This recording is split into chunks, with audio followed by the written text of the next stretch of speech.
स्वागत है दोस्तों आपका लर्निंग यूट्यूब चैनल में। ये है part 4 sources of business finance के जो टर्म्स हम डिस्कस कर रहे हैं उसका। ये हमारा कंटेंट है, ये सब हम डिस्कस करने वाले हैं। लास्ट लेक्चर में हमने डिस्कस किया था कि रिटेन अर्निंग क्या होता है, ट्रेड क्रेडिट क्या होता है, इसके एडवांटेज डिसएडवांटेज हमने डिस्कस किए थे। इस लेक्चर में हम डिस्कस करने वाले हैं कि फैक्टरिंग क्या होता है और लीज फाइनेंसिंग क्या होता है, और ये भी डिस्कस करेंगे कि इसके एडवांटेज डिसएडवांटेज क्या है। फैक्टरिंग, इसको एग्जाम्पल से समझते हैं। सपोज आपकी एक कंपनी है जिसका नाम है ABC। आपने गुड्स बेचे हैं उधार में, उस गुड्स की वर्थ थी 1,00,000 रुपए, और आपने बायर को बोला है कि आप 30 दिन के अंदर पेमेंट कर दीजिएगा। ठीक है, इसीलिए आपने एक इनवॉइस बनाई जिसमें जानकारी थी बायर के बारे में, उसने कौन से गुड्स खरीदे उसके बारे में, ठीक है, उस गुड्स की वैल्यू कितनी थी उसके बारे में, और वो कितने दिन में पेमेंट करने वाला है उसके बारे में। ठीक है, अभी आपको इमीडिएटली कैश की ज़रूरत पड़ गई, तो इनवॉइस आप बेचते हो किसी फैक्टरिंग कंपनी को। ठीक है, और फैक्टरिंग कंपनी आपको देती है 95,000 रुपये। क्लियर? जो इनवॉइस थी उसमें डिटेल थी गुड्स की जिसकी वर्थ थी 1,00,000 रुपये, लेकिन फैक्टरिंग कंपनी ने आपको बस 95,000 ही दिया है। 5,000 उन्होंने अपना कमीशन चार्ज किया है। इसी को कहते हैं फैक्टरिंग। फैक्टरिंग एक फाइनेंशियल सर्विस है जहां बिजनेस अपने अकाउंट रिसीवेबल यानी जिधर से पैसा मिलने वाला है ऐसे इनवॉइसेस को बेचता है किसी थर्ड पार्टी को, और उस थर्ड पार्टी को ही कहते हैं फैक्टर। ठीक है, और ऐसा क्यों करते हैं, क्यों बेचते हैं? ताकि इमीडिएटली कैश मिल सके। लेकिन पूरा कैश मिलता है क्या? नहीं मिलता है, डिस्काउंट में मिलता है, क्योंकि फैक्टरिंग कंपनी अपना फीस या कमीशन चार्ज करती है। इसीलिए फैक्टरिंग हेल्प करता है बिजनेस को ताकि उनको इंस्टेंटली कैश मिल सके। अगर फैक्टरिंग नहीं रहती तो फिर उनको वेट करना पड़ता था कस्टमर का कि कस्टमर 30 दिन में पेमेंट देगा, लेकिन अभी ज़रूरत है तो अभी कौन देगा। इसलिए फैक्टरिंग हेल्प करता है इंस्टेंटली पेमेंट मिलने के लिए। Clear? Types of factoring, 4 type है। फर्स्ट है रिकोर्स फैक्टरिंग। लास्ट वाला एग्जाम्पल कंटिन्यू करते हैं। आप बिजनेसमैन हो, आपने गुड्स बेचे हैं उधारी में जिनकी वर्थ थी 1,00,000 रुपये। ठीक है, और वो इनवॉइस आपने फैक्टरिंग कंपनी को बेची, फैक्टरिंग कंपनी ने आपको 95,000 रुपये दी, 5,000 रुपये उन्होंने एज अ फी चार्ज किया। ठीक है, इस एग्जाम्पल को कंटिन्यू करते हुए ये टाइप देखते हैं अपन दोनों। ठीक है, रिकोर्स फैक्टरिंग में क्या होगा कि अगर कस्टमर फेल हो गया फैक्टरिंग कंपनी को पैसे देने के लिए, तो आपको पैसा देना पड़ेगा फैक्टरिंग कंपनी को। इसी को कहते हैं रिकोर्स फैक्टरिंग। इसमें सेलर बियर करता है लॉस अगर कस्टमर फेल हो गया पेमेंट देने में तो। क्लियर? नॉन रिकोर्स फैक्टरिंग क्या होता है? इसमें जो फैक्टर रहता है वो बियर करता है लॉस अगर कस्टमर फेल हो गया पेमेंट देने में तो। ठीक है, अगर बायर पेमेंट नहीं देगा फैक्टरिंग कंपनी को तो आपको देने की ज़रूरत नहीं है, वो फैक्टरिंग कंपनी देख लेंगी, वो लॉस झेल लेंगे। क्लियर? इसको कहते हैं non recourse factoring. Third, domestic factoring. आप इंडिया के हो और आप किसी बायर को गुड्स बेच रहे हो, वो भी है इंडिया का। ठीक है, आपने उधारी में गुड्स बेचे और जो इनवॉइस थी वो फैक्टरिंग कंपनी को दिया, फैक्टरिंग कंपनी ने आपको पैसे दिया। इसी को कहते हैं डोमेस्टिक फैक्टरिंग। ठीक है, इंटरनेशनल फैक्टरिंग क्या होता है?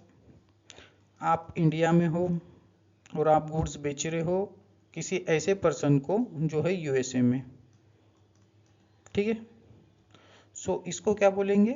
International factoring. आपने उधार में गुड्स बेचा USA वाले पर्सन को, और जो इनवॉइस थी उसको फैक्टरिंग कंपनी को दे दिया, फैक्टरिंग कंपनी ने आपको पैसा दिया। Clear? Advantages of factoring. First है इमीडिएट कैश फ्लो। इसमें फैक्टरिंग में आपको इमीडिएटली कैश मिल जाता है, वो भी डिस्काउंट में। क्यों? क्योंकि फैक्टरिंग कंपनी चार्ज करती है, अपनी जो भी फीस है वो चार्ज करती है। ठीक है, और यही पैसा आप आपके डे टू डे एक्सपेंसेस में लगा सकते हो। आपको कस्टमर का वेट करने की ज़रूरत नहीं है कि वो इन फ्यूचर पेमेंट करेगा। Clear?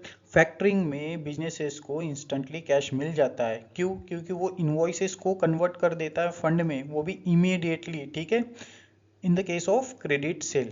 Clear? Second, improve working capital. Working capital क्या होता है? जो डे टू डे ऑपरेशन होता है, एक्सपेंडिचर होता है बिजनेसेस में, उसको कहते हैं वर्किंग कैपिटल। लाइक वेजेस पे करते हो आप, रेंट देते हो, रॉ मटेरियल परचेस करते हो, कोई बिल पेमेंट करते हो, लाइक इलेक्ट्रिसिटी बिल का आप पेमेंट करते हो, तो ये सब वर्किंग कैपिटल में आता है। और आप जब उधारी में गुड्स बेचते हो तो हो सकता है आपको डिले पेमेंट मिले, इसीलिए आप इंस्टेंटली पेमेंट लेते हो फैक्टरिंग कंपनी से, और वो पैसा यूजफुल होता है वर्किंग कैपिटल को इम्प्रूव करने के लिए। Clear? Third, reduce collection work. आपने किसी को उधारी में गुड्स बेचा है और कहा है कि आप एक पर्टिकुलर पीरियड के बाद पैसे देना, अगर वो नहीं देता है तो क्या आप उसके पीछे पीछे घूमते रहोगे कलेक्शन के लिए? इससे अच्छा तो यही है कि आप किसी फैक्टर कंपनी के पास चले जाओ और वहाँ से पैसा ले लो डिस्काउंट में।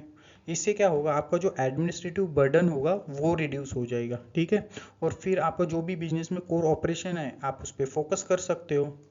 Clear? Better credit management. Factoring firm invoice खरीदने से पहले कस्टमर की क्रेडिट वर्दीनेस को अच्छे से जांच लेती है। ठीक है, और ये जांचने से क्या होता है, जो भी बैड डेट्स का रिस्क रहता है वो रिड्यूस हो जाता है और कस्टमर का overall credit control system improve होता है। क्लियर? No collateral required. अगर आप बैंक से लोन लोगे तो आपको कुछ ना कुछ कोलेटरल रखना पड़ेगा, गिरवी रखना पड़ेगा, तब जाके आपको पैसा मिलेगा। ठीक है, लेकिन फैक्टरिंग में ऐसा नहीं होता है, कुछ भी कोलेटरल रखने की ज़रूरत नहीं होती है। आपकी जो इनवॉइस है वही एज एन एसेट काम करती है। ठीक है, उससे ही आपको इमिडिएटली फंड मिल जाता है। और खास करके ये जो स्मॉल बिजनेसेस होते हैं ना, उनके लिए इजी हो जाता है फंड को एक्सेस करना। क्लियर? Increases sale. अभी आपके पास कैश अवेलेबल हो जा रही है, वो भी इमीडिएटली। क्यों? फैक्टरिंग के वजह से। तो आप कॉन्फिडेंटली अभी आगे में क्रेडिट सेल कर सकते हो कस्टमर को। ठीक है, और यही ये मतलब फैक्टरिंग हेल्प करती है न्यू क्लाइंट को अट्रैक्ट करने के लिए, रिलेशनशिप को इम्प्रूव करने के लिए और ओवरऑल सेल्स वॉल्यूम को बढ़ाने के लिए। Clear? Disadvantages of factoring. First है कॉस्टली सर्विस। ये जो फैक्टरिंग होती है वो ये बहुत कॉस्टली होती है। अभी लास्ट वाले एग्जांपल में आपने उधारी में गुड्स बेचे थे जिसकी वर्थ थी 1 लाख रुपए, और वही इनवॉइस आपने बेचे हैं फैक्टरिंग कंपनी को, फैक्टरिंग कंपनी ने आपको 95,000 दिया, 5,000 रुपये आपको लॉस हो गया। क्यों? ये कॉस्ट है उसकी फैक्टरिंग की, जो कि अगर छोटे बिजनेसेस है, स्मॉल बिजनेसेस है, तो उनको बहुत भारी पड़ता है ये cost. Clear? Second, customer relationship issue. आपने एक फैक्टरिंग कंपनी को इनवॉइस बेची, अब फैक्टरिंग कंपनी कलेक्शन के लिए कस्टमर के पास जाएगी। अब कलेक्शन मतलब कस्टमर तो ये सोचेगा ना कि हमने जिस बिजनेसमैन से गुड्स खरीदा है वो तो कलेक्शन के लिए नहीं आ रहा, लेकिन कोई थर्ड पार्टी आ रही है। इसीलिए बिजनेसेस मतलब आप और कस्टमर के बीच में रिलेशनशिप अफेक्ट हो सकते हैं। ठीक है। थर्ड है not suitable for all business. Factoring जो फैसिलिटी अवेलेबल है ये सारे बिजनेसेस के लिए नहीं है। ऐसे बिजनेस जो बस कैश में ही सेल करते हैं उनके लिए क्या यूज़फुल है, या ऐसे बिजनेस जो उधारी में गुड्स बेचते हैं लेकिन उनके जो कस्टमर है वही डिफ़ॉल्ट है, तो फैक्टरिंग उनके लिए भी यूज़फुल नहीं है। क्यों? क्योंकि फैक्टरिंग कंपनी तो पहले क्रेडिट वर्दीनेस जांचती है, उसके बाद ही वो फैसिलिटी देती है। ठीक है। Dependence on factor. देखिए बिजनेसेस है और बिजनेसेस की अपनी एक एबिलिटी होती है, वो चाहे तो पूरे ओवरऑल क्रेडिट सिस्टम को मैनेज कर सकती है, लेकिन वो क्या कर रहे हैं, वो फैक्टरिंग की सहायता ले रहे हैं जहाँ उनको इमीडिएट कैश मिल रहा है। ठीक है, इससे जो उनकी खुद की एबिलिटी होती है ना क्रेडिट को मैनेज करने की, वो रिड्यूस हो जाती है। क्लियर? Limited use. ऐसे बिजनेस जो क्रेडिट सेल करते हैं और प्रॉपर इनवॉइस का रिकॉर्ड रखते हैं उसके लिए तो ये फैक्टरिंग यूज़फुल है, लेकिन ऐसे बिजनेस जो कैश सेल करते हैं, कैश में सेल करते हैं, उधारी में बेचते ही नहीं, या उधारी में बेचते भी है तो अपनी इनवॉइस का रिकॉर्ड ही नहीं रखते, तो उनके लिए तो यूज़फुल नहीं है ये। Clear? What is lease financing. इसका एग्जांपल समझिए। एक कार है जिसकी वर्थ है 10 लाख रुपए और आपको ये कार चाहिए, लेकिन आपके पास 10 लाख रुपए नहीं है, तो आप एक लीज एग्रीमेंट करते हो लीजिंग कंपनी के साथ। वो कंपनी आपको अधिकार देती है वो कार का यूज़ करने के लिए, वो भी 3 साल के लिए, ठीक है। और 3 साल के लिए आपको 20,000 रुपये पर मंथ लीज रेंट देना होगा। 3 साल के बाद या तो आप उनकी कार रिटर्न कर दो, या तो जो पहले का लीज एग्रीमेंट था उसको रिन्यू कर दो। क्लियर? सो इसमें क्या हो रहा है, आप कार का यूज़ कर रहे हो, ठीक है, आप परचेस नहीं कर रहे हो, आप खाली यूज़ कर रहे हो, और इसके लिए आप मंथली लीज चार्जेस दे रहे हो। इसी को ही कहते हैं लीज फाइनेंसिंग, ठीक है।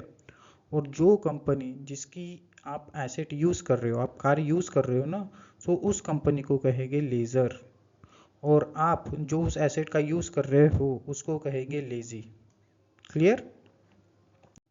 सो लीज फाइनेंसिंग क्या होता है, ये एक एग्रीमेंट होता है जहाँ पे लेजर यानी जो ओनर है एसेट्स का, वो ये अधिकार देता है लेजी को कि वो एसेट का यूज़ कर सकता है।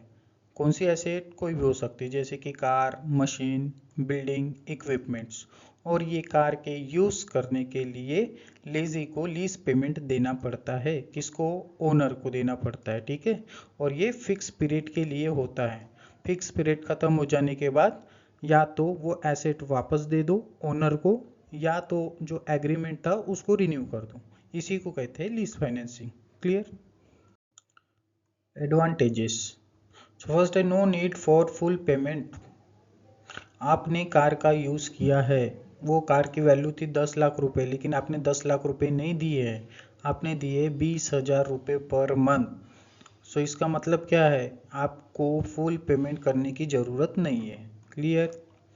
Easier cash flow management. अब आप जब 20,000 का अमाउंट दे रहे हो तो जो अमाउंट है वो छोटा है, इसका मैनेजमेंट कैसे होगा? ईजियर होगा। Useful for equipment that becomes outdated quickly. आपने जो कार यूज़ की है वो 5 साल के लिए यूज़ की है, मान लीजिए 5 साल के बाद वो कार की वैल्यू कितनी रहेगी? ना के बराबर। सो ये यूज़फुल होता है ऐसे इक्विपमेंट्स या ऐसे एसेट के लिए जो बहुत जल्दी आउटडेटेड हो जाते हैं, पुराने हो जाते हैं। Clear? Lease rent is tax deductible for businesses. देखिए बिजनेसेस को प्रॉफिट होता है, वो प्रॉफिट टैक्सेबल होता है, लेकिन उस प्रॉफिट में से जो लीज रेंट का पेमेंट किया जाता है ना, उसमें टैक्स नहीं लगता है। क्लियर? डिसएडवांटेजेस देख लेते हैं लीज फाइनेंसिंग के क्या क्या डिसएडवांटेज है। फर्स्ट है you don't become the owner. So आप ओनर नहीं बनते हो लीज फाइनेंसिंग में। क्यों? क्योंकि आप एसेट परचेस नहीं कर रहे हो, आप बस उसका यूज कर रहे हो एक एग्रीमेंट के थ्रू। वो एग्रीमेंट कौन सी है? Lease agreement. Clear? Second, you must pay regularly even if you don't use the asset. आप उस एसेट का यूज़ नहीं करो, जैसे लास्ट एग्जांपल ने आपने कार ली है लीज में, सो उस कार का यूज़ आप नहीं करते हो, फिर भी आपको रेगुलरली पेमेंट करना पड़ेगा। थर्ड, टोटल लीज कॉस्ट में become higher than buying in long run. अगर आप उस एसेट को परचेस किए रहते हैं कैश देके या ऑनलाइन पेमेंट देके, तो हो सकता था आपको डिस्काउंट मिल जाए। अभी आप लीज पेमेंट कर रहे हो वो भी रेगुलरली, सो हो सकता है कि ये भी महंगा हो जाए, ठीक है, इसकी भी अमाउंट हायर आ जाए एज कम्पेयर टू अगर डायरेक्टली आपने बाय किए रहते तो। सो लीज फाइनेंसिंग क्या है? लीज फाइनेंसिंग में क्या होता है, एसेट का यूज हो जाता है, अभी ग्रेजुअली पेमेंट होता है यानी धीरे धीरे पेमेंट होता है, मंथली पेमेंट होता है। क्लियर? डोंट ओवन यानी आप उसके मालिक नहीं बनते हो, आप उसको परचेस नहीं कर रहे हो, आप थ्रू लीज फाइनेंसिंग यूज कर रहे हो उसको। क्लियर? Thank you. ये वीडियो अच्छा लगा होगा तो प्लीज़ लाइक और सब्सक्राइब जरूर कीजिएगा। मिलते हैं अभी नेक्स्ट लेक्चर में।